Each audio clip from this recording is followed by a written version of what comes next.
In 2007, the iPhone didn't just change technology, it rewired humanity. Relationships, work, childhoods, entire cultures, reshaped by a glowing rectangle in our pocket. Now, Apple has built something that could erase the phone itself. The question is, are we ready for what comes next? Because this time, it won't just change how we live, it could change what it means to be human. Be honest, how many hours do you lose to this screen every day? 6, 8, 12? How many conversations go ignored? How many sunsets unseen? How many moments with your children stolen by a notification that couldn't wait? The smartphone gave us everything, but it also took everything. Our attention, our patience, our ability to be alone with our thoughts, even our sense of what's real. And Apple knows it. That's why they're already digging the smartphone's grave.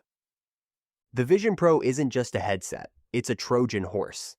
Apple calls it a spatial computer. That's marketing speak for it rewrites reality itself. Think about that for a second. Not virtual reality, not some escape from the world. This is reality, with Apple's software running on top of it. Instead of living inside a screen, the screen lives inside your life. Messages don't buzz in your pocket. They appear floating next to your coffee cup. Movies don't play on your TV. They materialize in your living room, life-sized. Your phone isn't in your hand anymore. It's wrapped around your eyes, invisible, everywhere. But here's what Apple isn't telling you in their glossy commercials. They don't want this to be your next gadget. They want this to be your new reality. Picture this. You wake up, and before your feet hit the floor, your calendar is floating beside your bed. Your coffee maker starts brewing because your headset saw you stirring. You walk to the bathroom, and the mirror isn't showing your reflection. It's showing your optimized self, your health stats, your day ahead. This isn't science fiction. This is Apple's actual roadmap. And it's happening faster than you think. Of course, right now, it feels ridiculous. $3,500 for what looks like ski goggles designed by NASA? You strap this thing to your face, and suddenly you're the person everyone stares at in Starbucks, like a rejected Power Ranger who missed the audition. The battery dies in 2 hours. It's heavier than a brick. And let's be honest, you look absolutely insane using it. But here's the truth Apple doesn't say out loud. This version isn't the product. It's the prototype. Remember the first iPhone? $599. Couldn't copy and paste. No app store. The camera was garbage. Steve Ballmer, Microsoft's CEO at the time, literally laughed at it on TV. It's the most expensive phone in the world, he said, and it doesn't appeal to business customers because it doesn't have a keyboard. How'd that work out for Microsoft? Every revolutionary Apple product starts like this.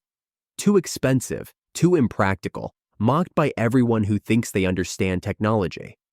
Until suddenly it's in everyone's hand, and the world can't remember how we lived without it. The iPod was stupid.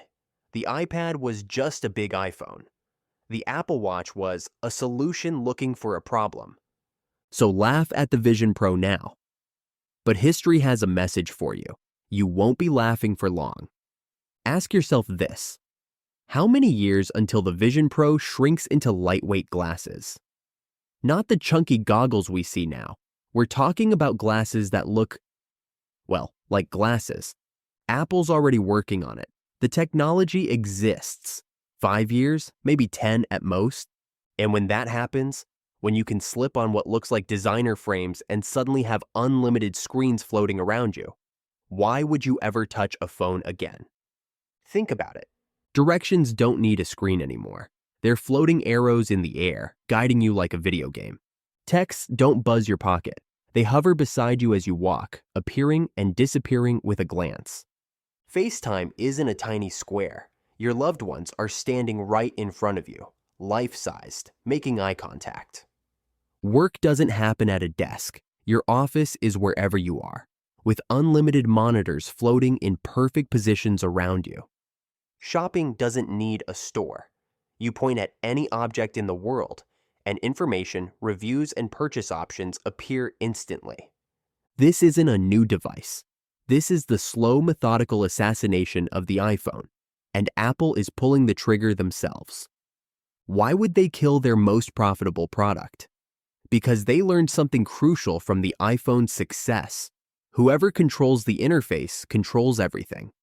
See, Apple doesn't just want to sell you devices. They want to become the operating system of your life. Right now, when you want information, you pull out your phone. That's a choice. You can put it away. You can leave it at home. You can theoretically disconnect. But when the interface is literally on your face, when reality itself is filtered through Apple's software, that's not a device you use. That's a layer of existence you inhabit. And Apple knows exactly what they're doing. They've studied the iPhone's impact for 16 years. They've watched it rewire human behavior, relationships, entire societies. They know the power they hold. Now they want to go deeper. Picture a child born in 2030. They won't grow up learning to swipe and tap on a phone.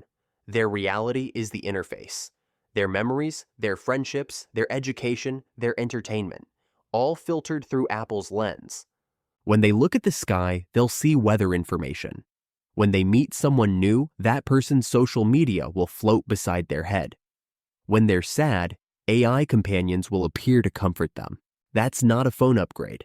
That's a civilization shift. And here's the terrifying part. It might be inevitable. The iPhone didn't just kill the flip phone, it killed so much more. It killed waiting in line without distraction. It killed getting lost and having adventures. It killed dinner conversations.